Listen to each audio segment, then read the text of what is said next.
بسم اللہ الرحمن الرحیم۔ اسلامک دنیا ٹی وی کے ناظرین السلام علیکم۔ حضرت داتا گنج بخش اور ایک ہندو جادوگر رائے راجو کا واقعہ۔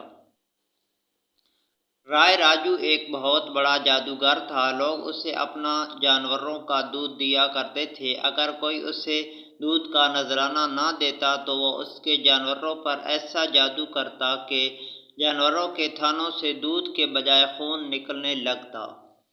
ایک دن ایک بوڑھی عورت رائے راجو کے پاس دودھ لے جا رہی تھی کہ حضرت سیدنا داتا علی حجویری رحمۃ اللہ علیہ نے اسے بلا کر فرمایا کہ یہ دودھ مجھے دے دو، جو اس کی قیمت بنتی ہے وہ لے لو۔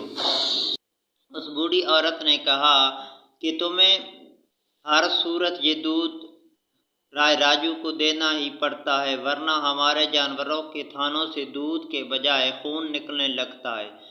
اس پر داتا صاحب نے مسکرا کر فرمایا، اگر تم یہ دودھ مجھے دے دو تو تمہارے جانوروں کا دودھ پہلے سے کہیں زیادہ بڑھ جائے گا۔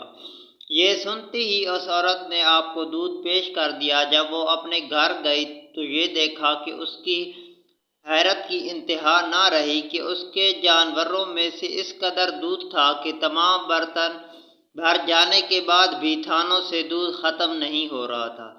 جب آپ رحمۃ اللہ علیہ کی یہ زندہ کرامت لوگوں میں عام ہوئی تو گرد و نواح سے لوگ دودھ کا نذرانہ لے کر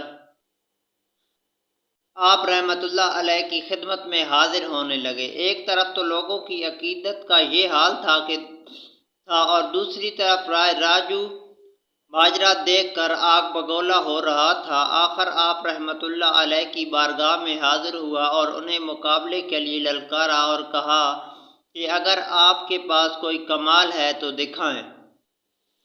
آپ رحمۃ اللہ علیہ نے فرمایا، میں کوئی جادوگر نہیں، میں تو اللہ کا ایک عاجز بندہ ہوں۔ ہاں، اگر تمہارے پاس کوئی کمال ہے تو تم دکھاؤ۔ یہ سنتے ہی وہ اپنے جادو کے زور پر ہوا میں اڑنے لگا۔ آپ رحمۃ اللہ علیہ یہ دیکھ کر مسکرائے اور اپنے جوتے ہوا میں اچھال دیے۔ جوتے رائے راجو کے ساتھ ہوا میں اڑنے لگے۔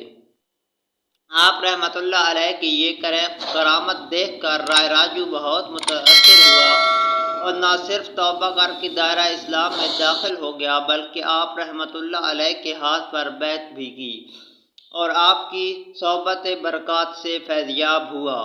حضرت داتا گنج بخش رحمۃ اللہ علیہ نے اس کا نام احمد رکھا اور شیخ ہندی کا خطاب عطا فرمایا۔ شیخ ہندی کی اولاد اس وقت سے آج تک خانقاہ کی خدمت کے فرائض سر انجام دے رہی ہے۔